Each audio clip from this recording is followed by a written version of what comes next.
We begin the day with the invasion of Russia. For the past 2 days, fighters calling themselves the Free Russia Legion have crossed the border from Ukraine to launch attacks in Russia's Belgorod region. Moscow calls the fighters saboteurs, backed by Kyiv, who have disguised themselves as Russian police officers. Today, Moscow advised residents in Belgorod to be on the lookout for law enforcement imposters and to shoot without warning.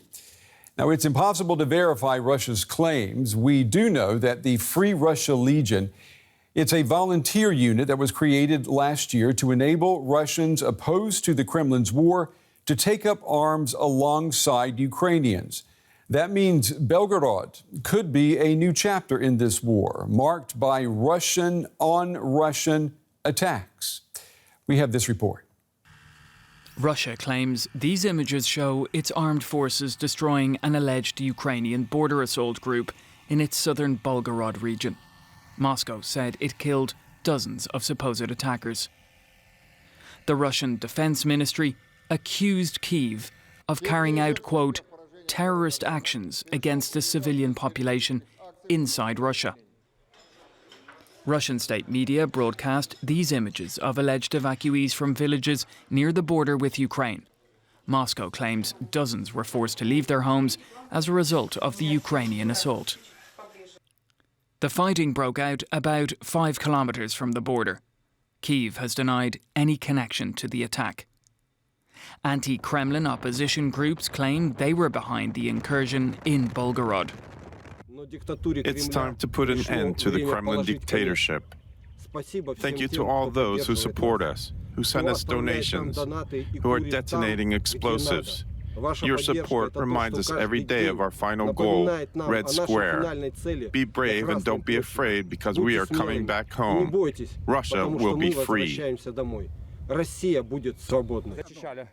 The Kremlin said the violence is aimed at distracting attention from Bakhmut, which Russian forces claim to have captured after 10 months of intense fighting. Well, I asked Maria Avdiva, a Ukrainian security expert, what she makes of these attacks. Well, this is not the first time we see attacks on Russian territory, and every time the Russian groups were taking responsibility for that.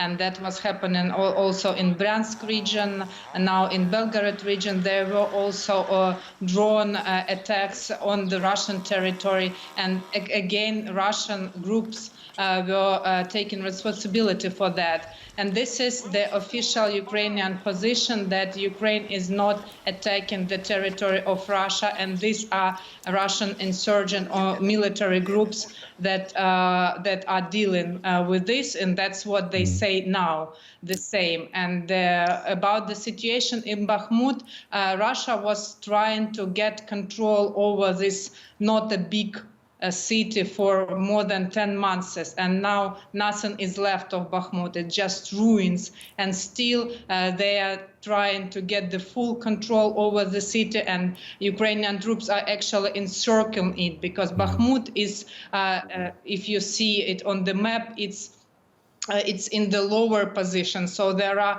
higher grounds around, and that's where Ukrainian troops are now advancing, and they will advance further. This is the plan, to encircle Russian troops and to attack them from the higher position. So it has nothing to do with the situation in Belgorod and with attacks in Belgorod, and I think that we will see them intensify in the upcoming weeks and months, because Russia is obviously not being able to control its own territory. Well, Maria, these attacks in Belgorod, I mean, they are rare. Attacks crossing the border in Russia are rare, but these have been going on now for 2 days. Psychologically, this certainly, though, has to be a blow for Russian forces, and particularly for Vladimir Putin. Would you agree? Well, absolutely. The general that was responsible, so to say, for attack on Kharkiv region, which later again turned out to be a Russian defeat, is now appointed as the head of the so-called anti-terroristic operation, which is going on in Belgorod region. And this shows how Russia is incapable of controlling its own borderline regions. And moreover, now Russian propaganda media are discussing the necessity to prepare territorial defense units in the borderline regions. Also, they discuss that they need to distribute light arms to the citizens of Russia so that they can defend their territory. And this is very unusual to see, because the country claiming that it is one of the greatest military powers attacking its neighbor, Ukraine, now says that it cannot control its own territory. And they now even say that this will be the so-called buffer zone in the territory of Russia that will protect its own citizens. Maria, let me get your take on this then. I mean, we know that the battle for Bakhmut cost many, many lives, and that the Russian side, has a lot of casualties to report. Is it possible that Russia invested too many of its soldiers, the Wagner mercenary forces, and the cost of that, the price of that has been it has neglected border security, and we're seeing what happens when you neglect your own border security? Well, we for sure know that Russia has a very weak position in many directions, not only in the borderline regions. We see that the numerous attack on Russian distribution points and on Russian territories far further from the line of attack, from the line of contact in the territory of Lugansk, in Crimea itself, which is Ukrainian territory. And as the more Western high precise and long range missiles will Ukraine get, the more we will see attacks on the Russian warehouses, lines of supply in the Ukrainian territory. So Russia will have problems not only where it has it now, but also on the occupied territories in the territory of Ukraine. Yeah. Ukrainian security expert Maria Avdieva. Maria, as always, we appreciate your time and your analysis. Thank you. Thank you so much. Let's pick this up with Jade McGlynn, who's a researcher in the War Studies Department at King's College London. Welcome to DW. What went through your mind then when you heard about these attacks in Belgorod? Honestly, perhaps a slightly wry smile because of the way that they were being presented, using sort of typical Russian propaganda lines that were used to deny pretty evident Russian involvement in Donbass in 2014. So I would admit that I found some of those quite remarkable, I suppose, in the mirroring. Beyond that, I think I had questions as to what exactly this was supposed to achieve beyond provoking wry smiles. Right. So these groups, this Liberty of Russia Legion and the Russian Volunteer Corps, who are they? They appear to have come out of nowhere. Well, they've existed for a while. Many people have insisted that they are just a sort of psyops technique by Ukrainian secret services. Of course, I'm not in a position to know that, but this is many analysts believe this. The foreign, I think it's important to separate the two, if only because the volunteer corps are rather, well, they're very far right, would be the correct term. They've belonged to neo-Nazi organizations, and they have nothing to do with the Ukrainian armed forces. However, the Russian Free Legion, that is said to be a part of, according to the narrative, that is said to be a part of the sort of foreign legion that fights within the Ukrainian armed forces, made up of Russians and apparently Belarusians as well. Right. And that's led by a man called Ponomaryov. And so how much involvement do you believe then Ukraine is likely to have had with one or either of these groups? Is this something directed from Kyiv, giving them deniability? It's very difficult to prove or say completely emphatically, but I would be incredibly shocked if maybe it's not directed from Kyiv, but if sort of officials in Ukraine or around the sort of commanders were not in some way, at the very least, aware of this. Because the alternative is that President Putin has paramilitary groups working against him on his own territory, and he rather has his hands full at the moment. Yes, I think that's the point. I think that's why the impression, I think that's probably the point of the exercise, I suppose, to return to the earlier question that I raised, which is to create that impression. I don't think that impression, and I think the sort of very almost slightly almost deliberately humorous framing from people like Mikhailo Podolyak, the President Zelensky's communications advisor, suggests that quite clearly this is not an organic situation that has grown out of the restive population of Belgorod, which some are calling the Belgorod's People's Republic, right.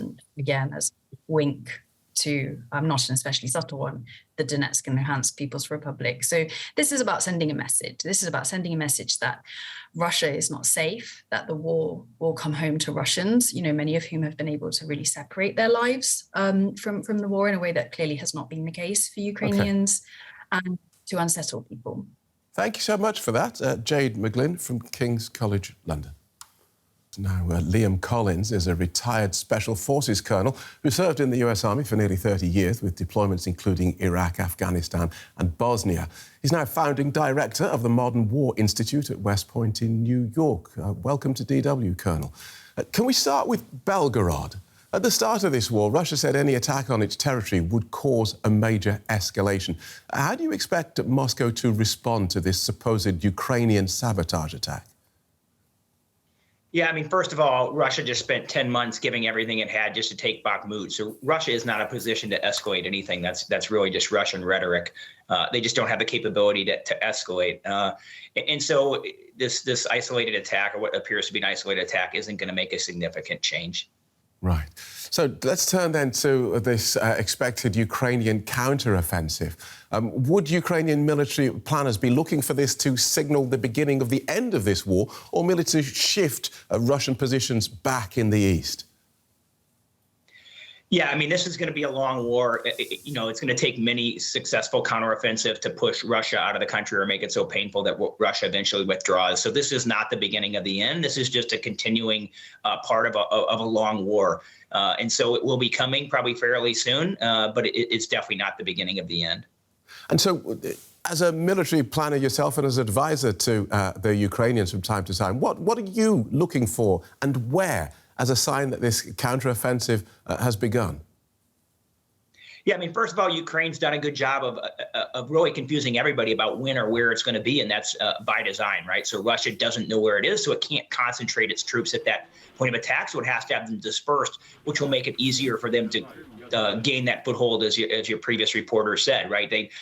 Breaching these minefields and obstacles is going to be difficult, but something that they're more than capable of doing with the leadership, the training, and the weapon systems that they have. So, but you don't. There's nothing in particular that you're going to look at and say, okay, now it's started. Yeah, I mean, really, you're just going to see an increase, right, in the attack. I mean, it might be gradual, or it may be like, hey, it's pretty obvious that the attack started. But really, you're trying to see is the concentration of the troops, and really that artillery fire that's really going out there, or the engineers that start to breach these significant obstacles. That's really what you're looking for, is where the Ukrainians concentrating this firepower, probably starting with an artillery rocket attack, right, and then breaching those minefields and those efforts to get through the obstacles. So how would you describe the current shape of the Ukrainian army 15 months into this war? Yeah, I mean, without a doubt, they've taken some significant losses and lost probably, tens of thousands of really good soldiers. But in other ways, you could argue they're in a better shape than they were at the beginning of the conflict. Morale remains high, right? They've decimated, Russians throughout the conflict. right at the beginning of the war. Look at the beginning, right? Probably 50% of the missiles and rockets that were fired into Ukraine went through, and now that's probably 80 to 90% of them or more are getting shot down with improved air defense systems that they have, right? They have these HIMARS rocket systems that can penetrate deep to hit Russian command and control nodes and supply positions, and those were instrumental in the counteroffensive in Kherson and Kharkiv. So in some ways, this continued aid has made them more capable than they were at the beginning of the war. And a word about Bakhmut, the longest and bloodiest battle of this war, costing anywhere between 20 and 30,000 Russian troops, with Ukrainian losses estimated at around a fifth of that. Why is this battle for this region worth so many lives to either side? Yeah, I mean, it's not worth that many lives to either side. I mean, but unfortunately, that's how war is, right? It just happens to be there. If it wasn't Bakhmut, it would be somewhere else. That's just where the fighting happened to be. Bakhmut doesn't offer any kind of tactical or operational or strategic real value. It's just where the fighting happened to take place. And Russia will try to sell this as a strategic success, but it's anything but that. It's an unmitigated failure for the Russians. I mean, as you said, they've lost tens of thousands of soldiers. They threw everything they had at it, and it took them 10 months to take a territory. It's left of rubble buildings that offers little tactical value at really great cost. And so this is anything but a complete tactical and strategic failure for Russia. Good talking to you. Thank you so much for joining us, Colonel Liam Collins, founding director of the Modern War Institute at West Point in New York.